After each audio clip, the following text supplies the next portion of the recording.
Self-love it's all about coming back to yourself. That's true. Coming back to who you are, coming back to your authenticity and being really genuinely you. You will not believe Yes. that somebody can love you because you don't love yourself. Whenever I get into this loop of negative thoughts and saying bad things to myself, I try to think, okay, would I really say those ugly things to my best friend? No, And you definitely not, wouldn't. right? I And would you never. wouldn't. Yeah. Yes. Whenever you feel stuck in life, there's always A way out. There's always a way.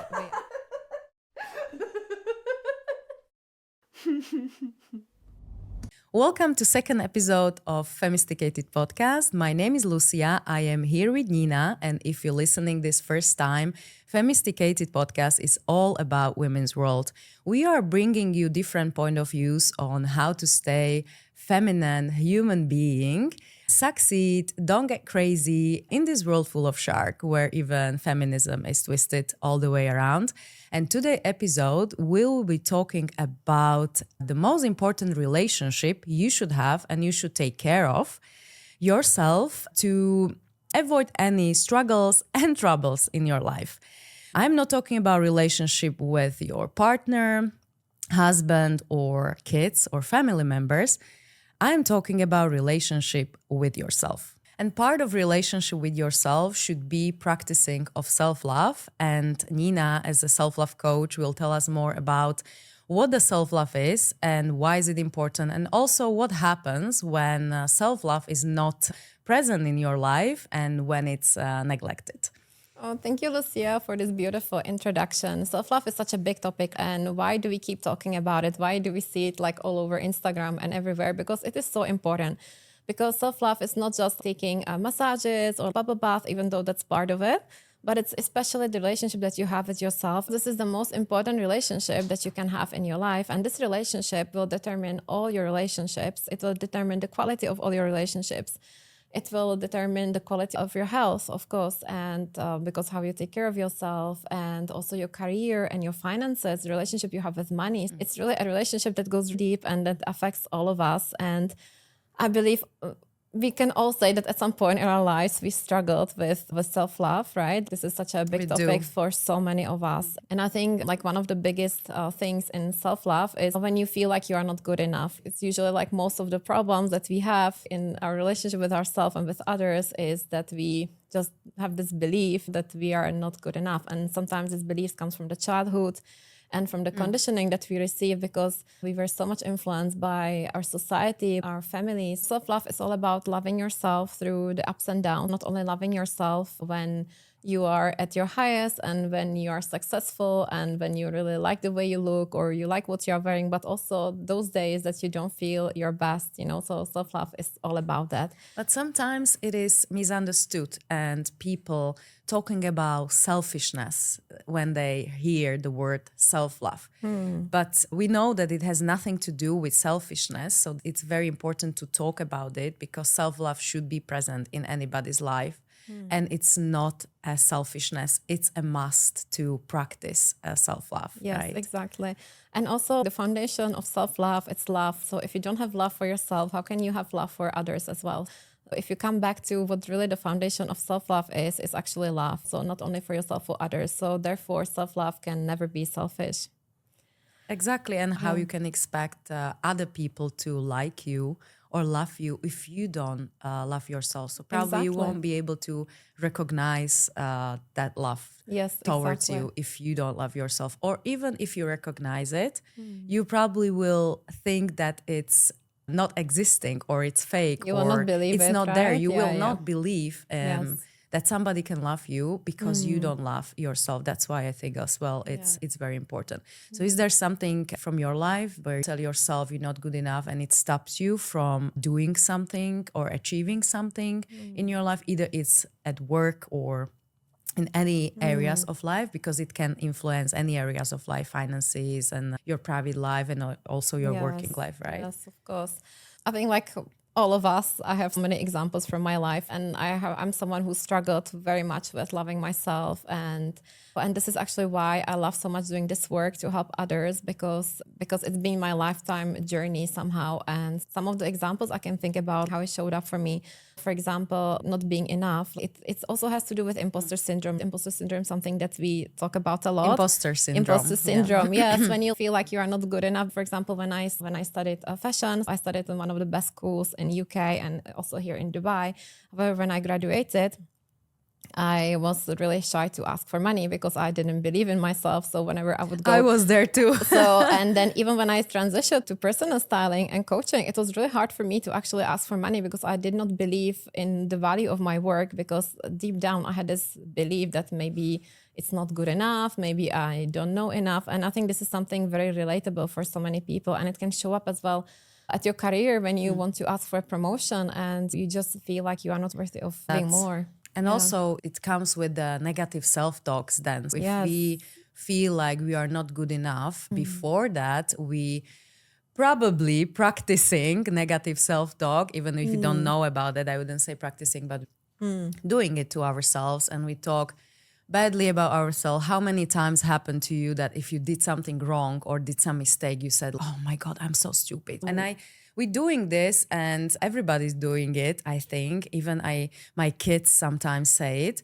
But if we start with these negative self-talks and we keep up, and then if it becomes a pattern, then it turns into I am not good enough and it all starts to go down the hill. What we can do to stop this? Is there some way we can stop this and I don't know, support our positive self-talks to ourselves? Yeah, the way I like to think about it is when you have a best friend, you think about the relationship with your best friend or someone that you truly love, and how would you talk to them? For example, if they are going through something, they're applying for a new job, let's take this example, then would you tell them like, oh, you're never gonna get it, you don't know enough, you are not up to this challenge? So no, on the contrary, you would encourage them, you would make sure that you lift them up and you give them so much love so they have this confidence to go for it. Why is that when we talk to ourselves, we don't talk to ourselves like we are our best friends? So whenever I get into this loop of negative thoughts and saying bad things to myself,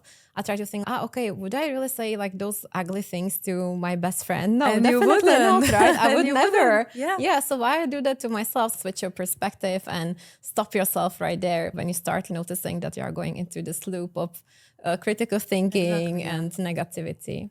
What I do, and I saw it with my friend introduced me this technique because when he was down and he had the bad times, he told me that, you know what I do when I feel like I'm not good enough or I have this negative self-talks, I put a picture of myself, 8 years old myself, onto the mirror.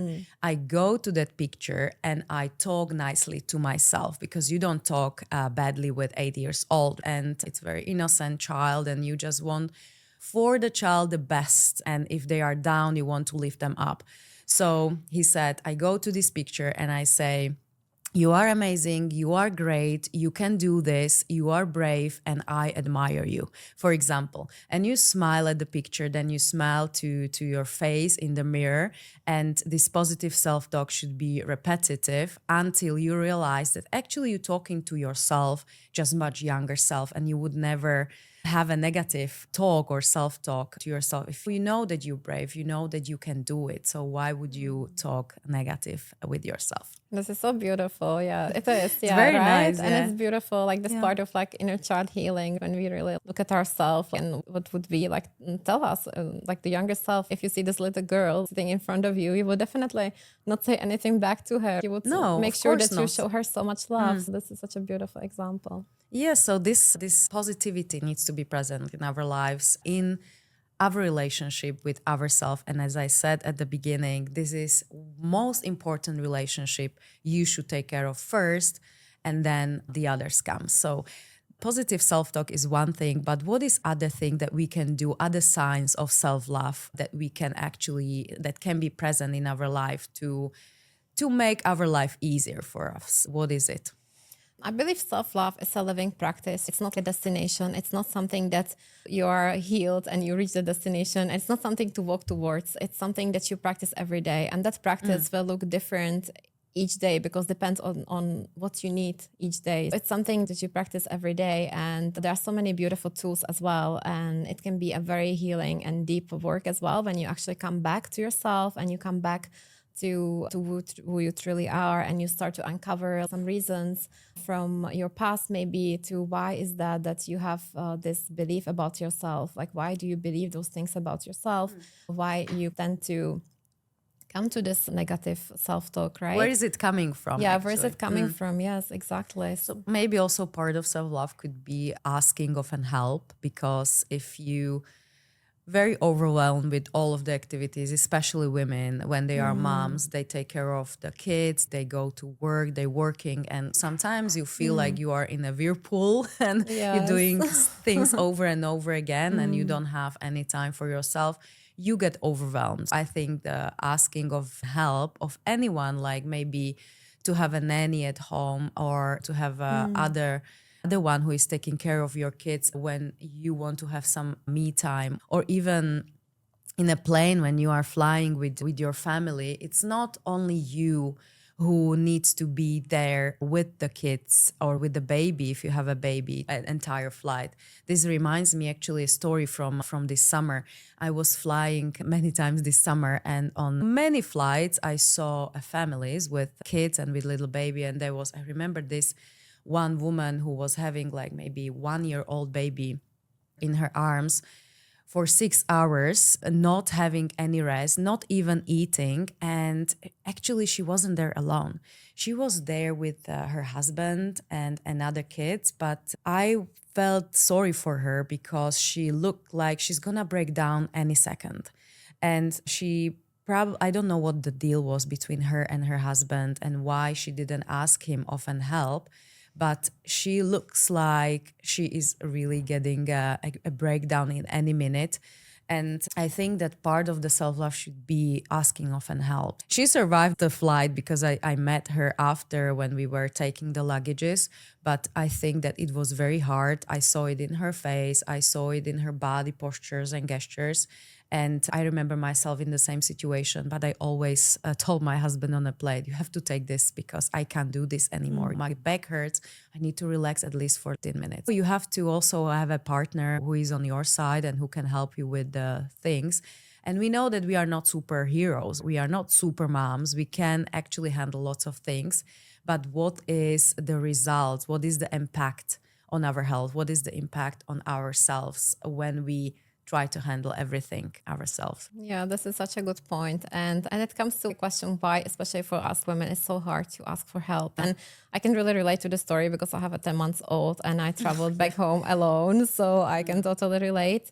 And yes, and sometimes it can be intimidating to ask for help, especially strangers, but sometimes even family members. So it's something that it's one of the things we really need to work on. I was there. Yeah. I was there. I've done that, but it has a huge impact on my health and on my entire well-being. Yeah. If I should talk to my 10 years younger self, I would definitely point this out and I would do it a little bit differently. We shouldn't have regrets, but this is something I would actually improve. And I would like whoever is listening to us, if you are a mom and you're having a little kids, please ask for a help because it can help you in a later stage not to have a breakdown or anything like that. Yes, because I think this is why this work is so important. And this also comes from those beliefs also come from our society, because we live in a society that really values hyper independence, especially for women. You want to portray these women super independent, super successful. She can do it all. But sometimes that's why we feel shy to ask for help, or we feel bad if we actually have some help. So exactly. This is what I said at the beginning, that sometimes feminism is twisted all the way around. Exactly. We cannot do this all. And yes, we do want to work, and women should have a choice to work if they want to work. But then we have to work with the time wisely and find the ways how to get help as well. Yes, exactly. So we cannot do it all. Yeah, we should never neglect self-care, and self-care can look different ways. It can look like you go for a massage or you take a bubble bath. It can look like you just schedule some time for yourself and do some deeper work, or you work with someone. So this is also part of self-care, like really to make sure that you prioritize yourself and you also actively look for ways how you can learn how to prioritize yourself. It's a huge topic. We can talk about different areas where you should practice self-care, but yeah, asking often help comes when you ask often help and you have some time for yourself, you should dedicate it to yourself just to breathe and get all of this energy back so you can be with your loved ones and you can be this Yeah. super mom for your kids. And then for comes the mom's guilt, right? As well. Like when my you God, take time for yes. yourself and you actually think, oh my God, I should be doing this or that, or I should be with my kids. But it's actually so important because as exactly as you said, when you come back and you are recharged with this fresh energy, you also give this beautiful energy to those ones that you love. So yeah, because when you're exhausted, you also getting angry much often. Then your kid sees it, and I was there many times, and I know that I did lots of mistakes with my kids as well. Although I was doing my best, but at some point in my life was only about the work and the kids, and I was forgetting myself, and it has a huge impact on entire family, on myself. So I think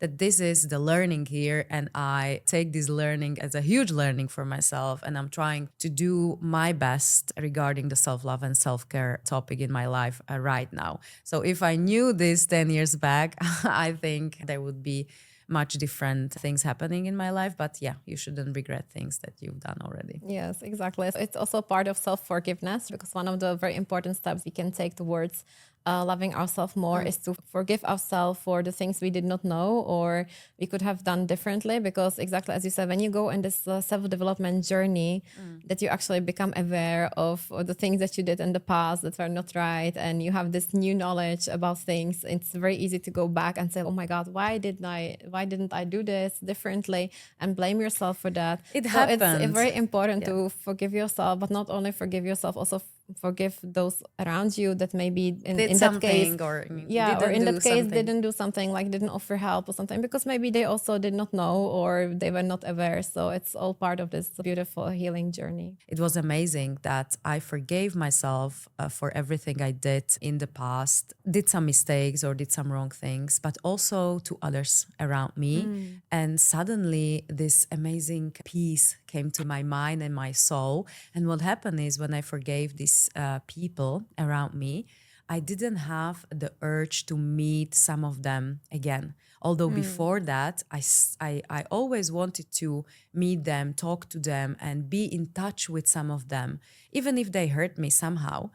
But after forgiveness process, this disappeared, and I didn't know why, but it worked somehow. So it was also a part of this. But this was forgiveness to others, but also to myself. Because it all starts with us. This is also a big part of self-love. When you are able to forgive yourself, then you are filled with this love, and then you're also able to forgive others. When you are not able to forgive yourself, you are not also able to forgive others. Yeah. Another big sign of self-love is setting up the boundaries. And setting up the boundaries is important for us because if we don't have them, it can lead us to exhaustion or burnout. Either it's boundaries with our friends, our kids, our partners, or whoever you are letting in to your life. So what would you recommend with setting up the boundaries, and how far you should go in this, and what is the best practice actually? This is such a big topic, boundaries, and a very important one. And it's one of the topics that women struggle with the most. And it has lots to do with people pleasing. It can look like when you say yes to something, for example, going out, even though you're tired and you would rather stay home, but you don't want to disappoint your friends or your family. So you actually go out. This is one of the examples. And there is this beautiful metaphor that one of the mentors that I follow, Tonya Lee, uses. And this is the red velvet rope policy. Or you can also call it the red carpet policy. So when you think about... Sounds amazing. Yeah, when you think about some very exclusive place like a restaurant or a club or a hotel, usually they are very selective on who gets to get in and who gets to stay out. Usually have someone like with the rope and opening for some people and closing for some other people. So it's actually beautiful to treat ourselves the same way, because why would you just let anyone in? So those places they do have some set of rules on some certain behaviors and other aspects, and that they have in place that they have in place in order to select who gets access to those places. And this should be the same for us. Like we should set up some rules on who gets to have access to us and to our world and who does not. So this is very something. nice. So this is whenever I think about boundaries, this is the example I like to think about, because sometimes it can be a big topic and it sometimes can be hard to understand. So this is something that really has helped me to understand this topic better. Because there are some people who you might think they are your friends, you're meeting them, and at some point they probably let you down or hurt you in some way. And maybe you say, okay, that was a mistake. They didn't think it this way. But it happens again and again.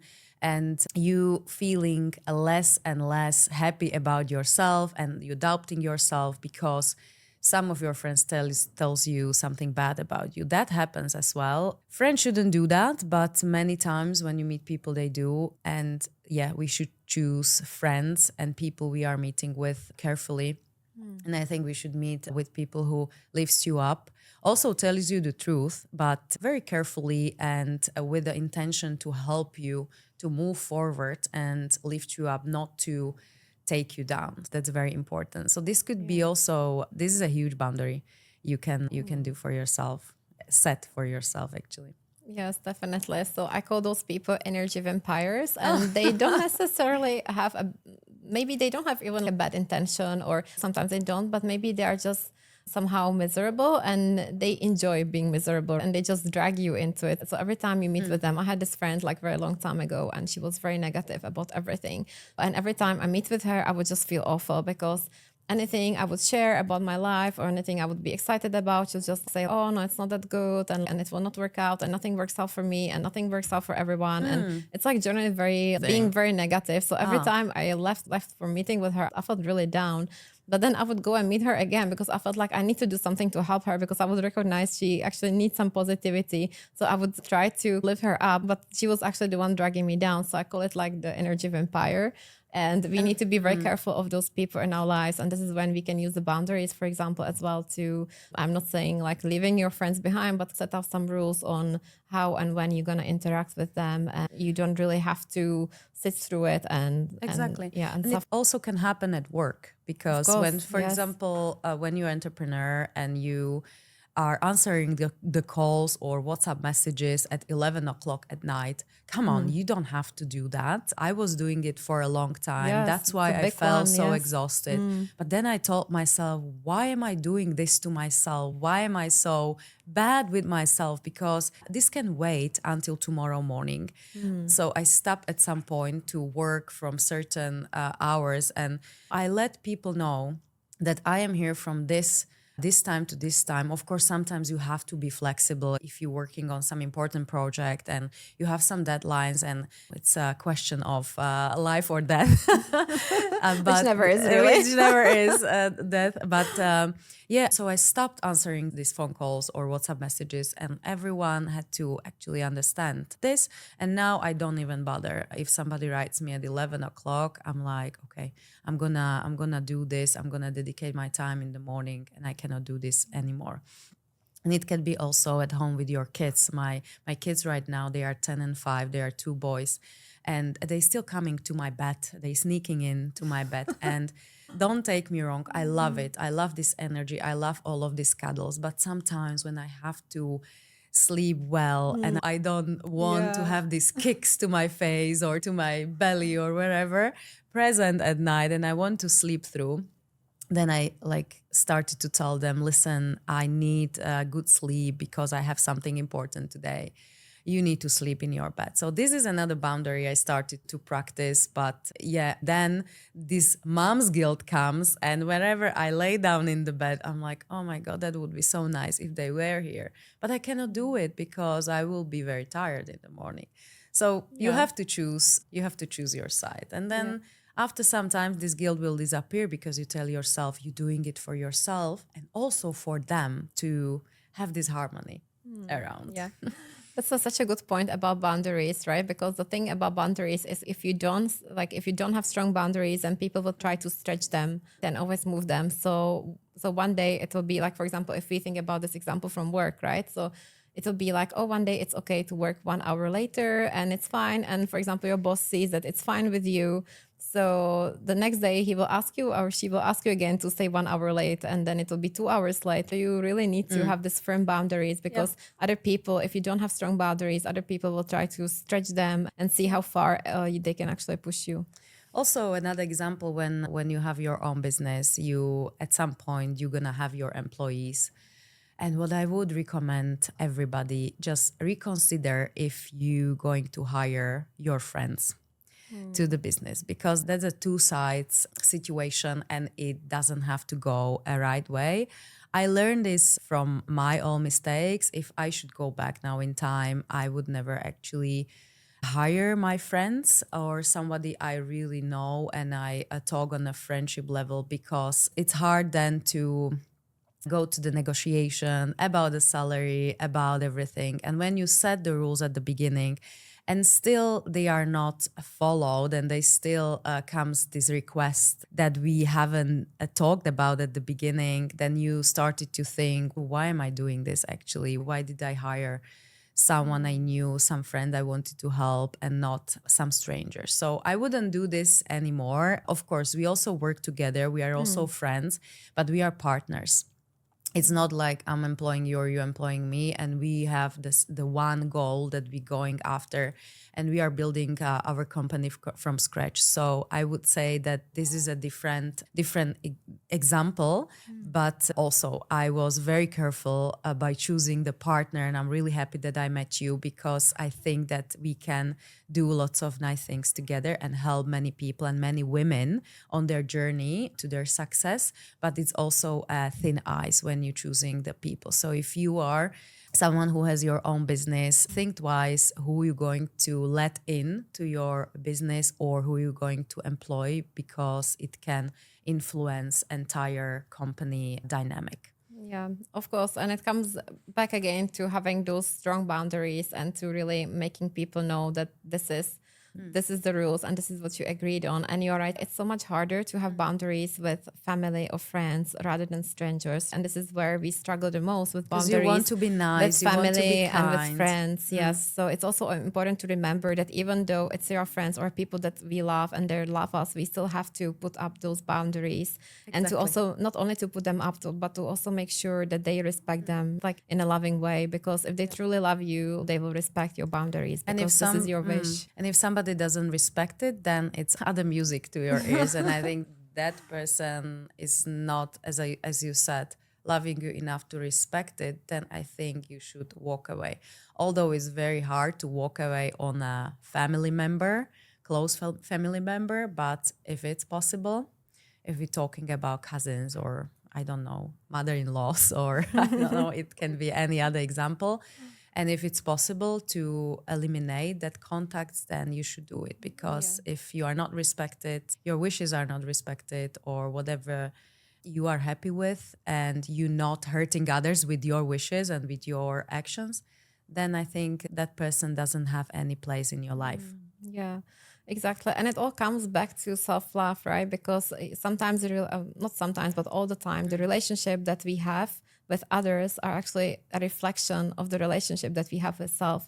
So as we said in the beginning, if you don't love yourself, it's very hard for others to love you as well. So you cannot expect others to love you if you don't love yourself. So it all comes back to this, how to build this beautiful relationship that you have with self. And this is why we are both so passionate about personal development and mindset and self-love and all those things, because it's really the building block of everything in your life, like from your family, your career, and your health as well, of course. Yeah. There's lots of things you should do and you need to do when you're, for example, building your own business. So if at any point you can get stuck, and unstucking yourself, it's not easy, but it's not impossible. Mm-hmm. Yes, exactly. And also part of the self-love, I would say, is also not being afraid to invest in yourself. I believe both of us, we have invested a lot in different courses and coaches and working with coaches and mentors. And this is actually what allowed us to go forward in life, so many times. So this is why I am so passionate about this work, because it is really that important. So whenever you feel stuck in life, there's always a way out. There's always a way out. There's always way. And usually sometimes you are the reason why you are stuck in life, because you need to first work on yourself to resolve like Many everything times. else, like many times. Yes, of course, there are so many external factors that you cannot influence in any way, but how you react to those factors, it's all Important. about, it's all about yourself. So let's stay with this thought, like how important it is to really develop this relationship that you have with yourself. And we thank you so much for listening to this episode. And we really hope that you found something valuable in it. And we look forward to staying in touch with you either through our website or Instagram. And we would also love if you can send us a DM or a message and to say how you enjoyed this episode. Thank you so much. Any feedback counts. Thank you very much from Nina and Lucia. Thank you. To the next one. Thank you.